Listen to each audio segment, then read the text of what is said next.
Welcome to SeaWorld Orlando and day 2 of the Florida trip. I got my Starbucks and we're going straight for Icebreaker. The park opens in 15 minutes. It's opening an hour early today. I don't know why, it just is. So we're here and ready to jump the gun and get on that ride as many times as possible before lines pick up later in the day.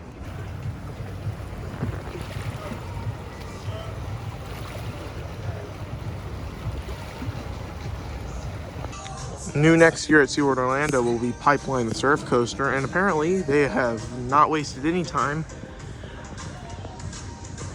They already got some of the track up. This is the first launch and it looks really cool. I will probably be back to ride this sometime later, but yeah, anyways, we're about to enter the park and go for Icebreaker. Well, this morning didn't start out very great. It is currently 9:03 and we're still not in the park because the dumb ticketing thing right there decided to fail and not print our tickets. And also, Mako and Icebreaker are closing early today, which is not epic at all. But yeah, not a great start to the day, but I mean, maybe it will get better. So we eventually made it in at like 9:03 and then, you know, Icebreaker isn't open till 10, so basically hauled butt got here and then wasn't open. So we're going to Mako because Mako is always a good alternative to anything.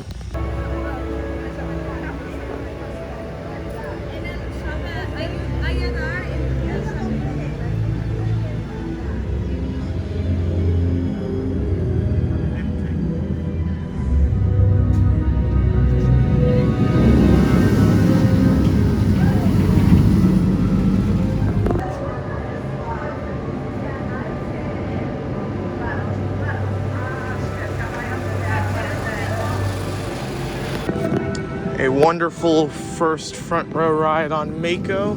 It is already running with quite a bit of airtime on it. That 5-second flow ejector hill was 5 seconds long. That thing was pretty nice. I'm now debating this or Diamondback.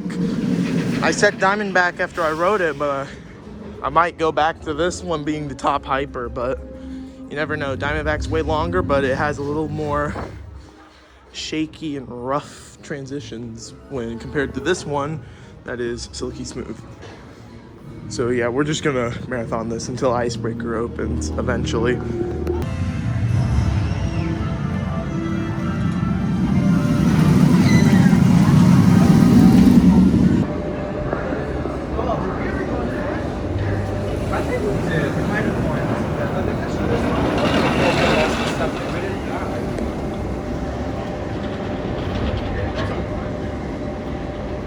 So that was our 4th ride on Mako, and we're going in for number 5, possibly number 6, because that thing is fantastic.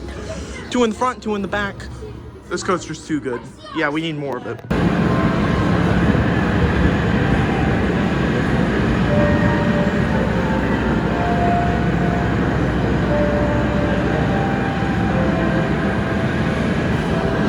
Ride number 5, and then we're going to Icebreaker because it will finally be open.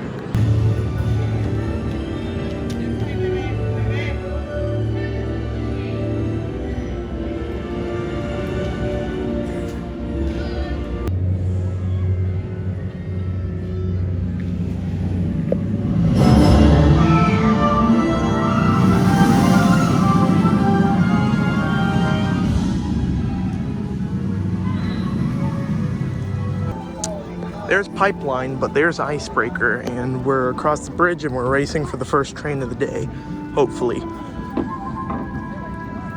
But yeah, look at the Pipeline.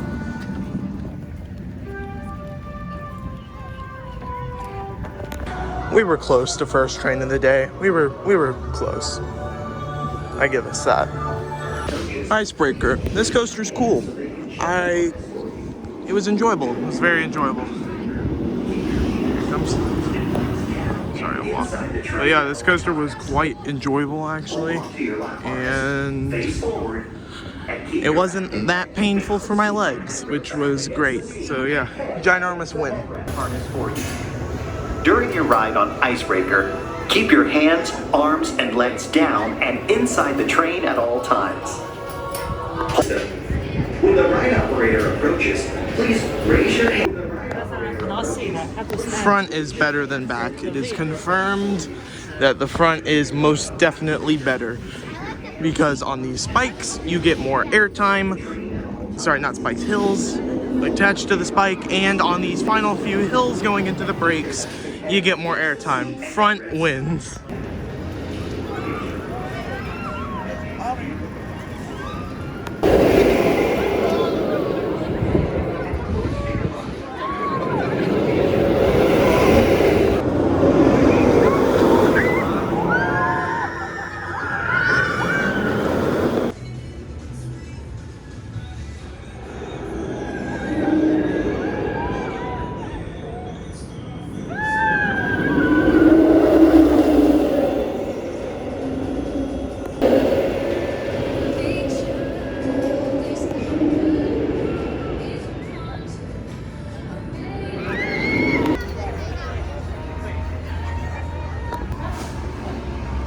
So we went to Altitude Burger, got a sweet tea in the Altitude Burger. However, the buns are not blue. I thought the buns were blue. And then I got some mozzarella sticks because it comes with that. And it actually looks really good. I'll tell you what it's like after I taste it. The first theme park to do good mozzarella sticks. This is a win. That's a very good win. And once again, Altitude Burgers does not disappoint. This burger is really good. The chili is nice. Everything is great. I give it a very nice 8 out of 10. This is good. This is great. This is what we like to see. This is like the typical universal food right here. Yeah, it's good. Welcome back. Please unbuckle and lift up on your comfort collar. Lift the harness and step carefully over the blue bar. Thank you for riding Icebreaker and enjoy the rest of your day here at SeaWorld.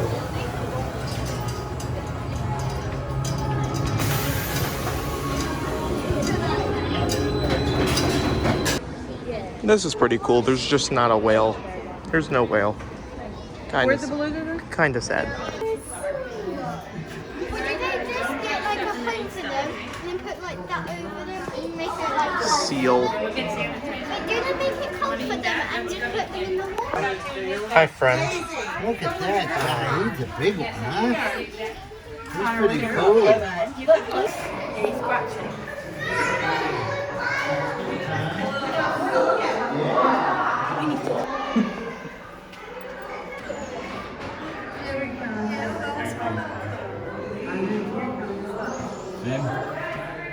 Hey, man.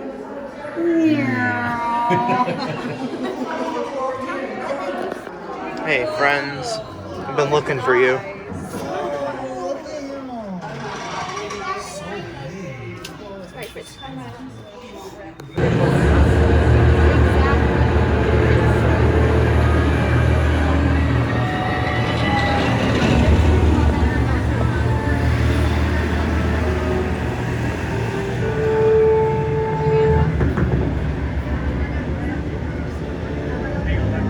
Ladies and gentlemen, riders of this attraction will be exposed to if you are pregnant, have high blood pressure, motion sickness, heart, neck, or back problems, fear of riders must be 54. Look at this line. It's just to get in to see some penguins. But yeah, we're going through Antarctica to get over to Kraken because we haven't been on Kraken yet, and we have like 6 hours left in the park and we have yet to go on it. I don't know how, but we're going now.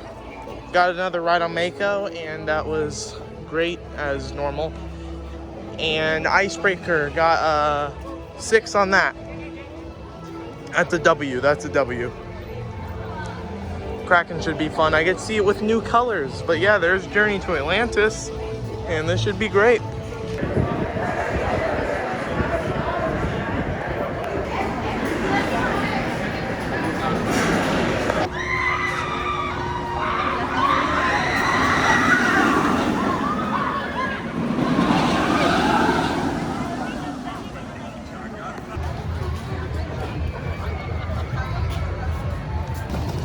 So we're finally making our way over to Manta. Took a little bit considering it's at the front of the park, and it is 2:30. We got off 2 rides on Kraken, which was fantastic as it typically is. But better. I thought Kraken was a little bit rough last time, but this time it was silky smooth. Like, whoa, that was great. That's a top 50 coaster. It was really, really enjoyable. It was intense, but not to the point where I was graying out the whole time, which I'm not the biggest fan of graying out the whole time, so I liked that. And the inversions were whippy, which Banshee didn't have, which is why I was disappointed with this. However, Kraken did not. That was great. Now it's time for a good old friend of mine, Manta. You see, I've never been in Manta's queue line, so when I know that there's an aquarium in the queue line, that makes me feel better about myself. See, last time we were here, we had a quick queue, so we never actually went through the queue line, which, this is cool. I'm a fan of this. This is great.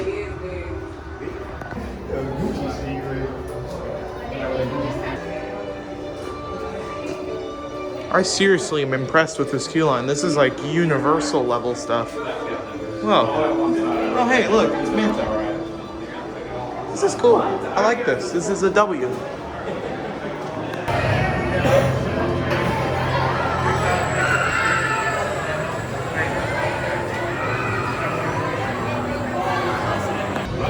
I forgot how much fun Manta was. The last flying coaster I went on was Galactica at Alton Towers, which I thought to be a disappointment. This coaster is way, way too much fun for its own good, and I got my knee soaking wet because I sat on the very far right of the train, and so my knee is really, really wet now. And so are my socks because I took my shoes off because I wanted to feel like I was flying. But I don't know, we're probably gonna ride this again because it does not have a wait at all. And yeah, that's great. It said it was 35 minutes, but it was really just a station wait. Good job, Manta.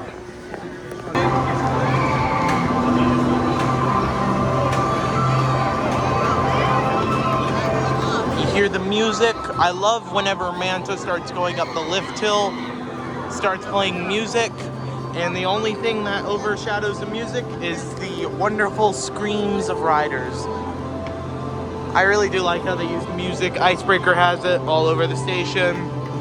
Mako has it up the lift hill. Manta has it up the lift hill. Kraken's really the only one that doesn't have any.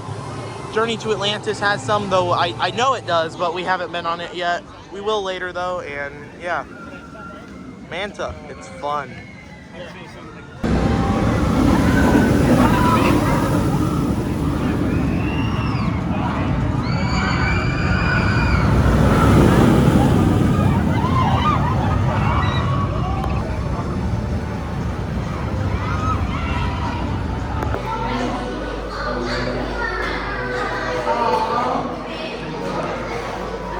I always like this place. It's air conditioned and you can walk among the fish. It's pretty cool. It's like living in Hong Kong. Oh, I'm so sorry. Cool looking jellyfish.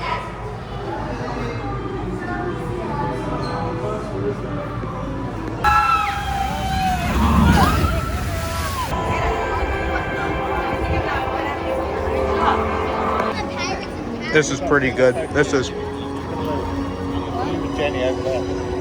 nice. This is all a W. Good job, Exposition Cafe.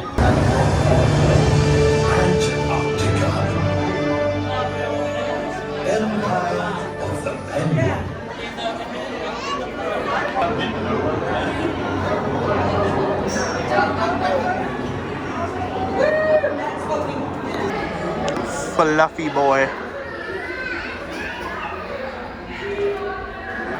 This is really cool. I've always liked this place.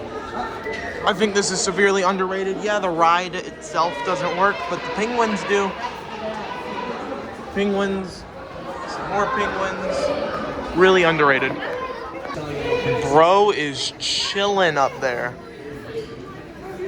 How you even get, I know how to, but how are you allowed up there? Can't you just like jump down? Bruh.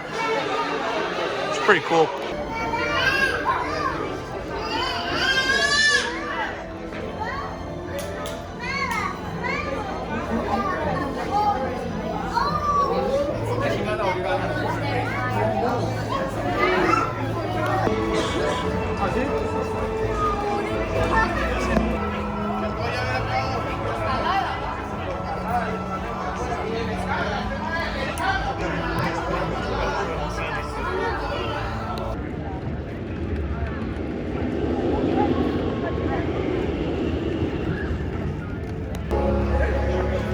Our world has one interconnected ocean.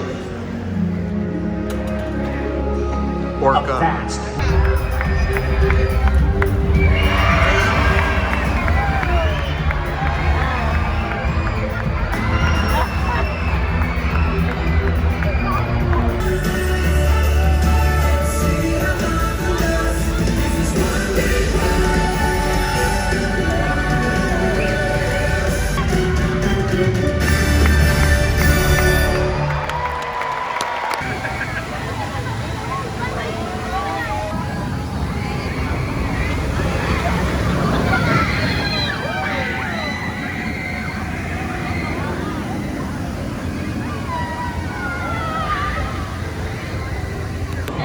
Baby Ray. Oh my god. It's adorable.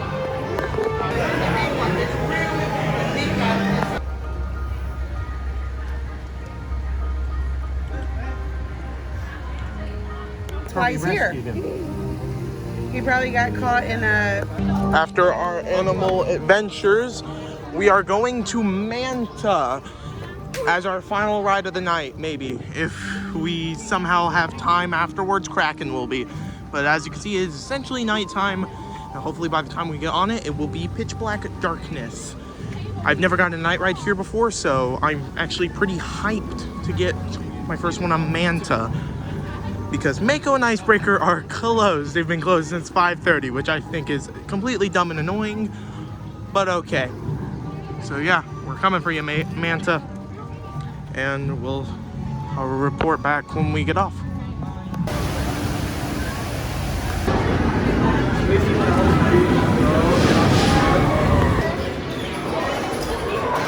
Made it.